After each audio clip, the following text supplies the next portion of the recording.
কর্তৃত্ববাদী আওয়ামী লীগ সরকারের বিরুদ্ধে রাজপথে ছাত্র জনতার প্রায় ১.৫ মাসের অকুতোভয় সংগ্রাম।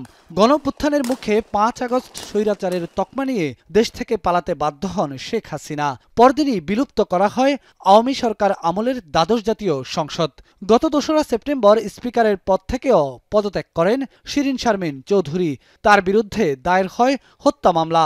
পুলিশ যখন তাকে খুঁজে পাচ্ছিল না, তখন হঠাৎ অজ্ঞাত স্থান থেকে তার পাসপোর্টের আবেদন নিয়ে দেশজুড়ে হইচই পড়ে যায়। এমনকি ভিআইপি প্রোটোকলে তাকে পাসপোর্ট সেবা দেওয়া হলো কিভাবে, সেটা নিয়েও প্রশ্ন ওঠে।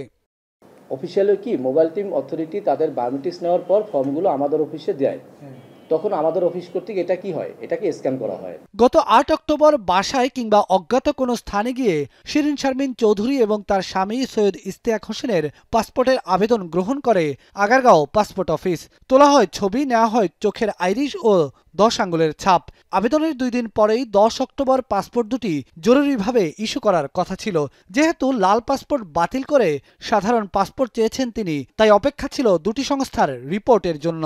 সব কথা আচ্ছা, আপনারা কি মানে এই যে এখন আপনারা বিষয়টা হলো সব কিছু আমার থেকে মানে মনে করেন যে আমি অল ইন অল, আসলে আমরা সবাই অল ইন অল না। একজন হত্যা মামলার আসামি কিভাবে এত ভিআইপি পাসপোর্ট সেবা পেল, তা নিয়ে প্রশ্নের মুখে পড়ে আগারগাঁও পাসপোর্ট অফিস। কেন তাকে ভিআইপি প্রোটোকল দেওয়া হলো, তার কোনো সুরাহা না হলেও নানা প্রশ্নের মুখে অবশেষে বাতিল করা হয়েছে শিরীন শারমিন চৌধুরী এবং তার স্বামী সৈয়দ ইশতিয়াক হোসেনের পাসপোর্টের আবেদন।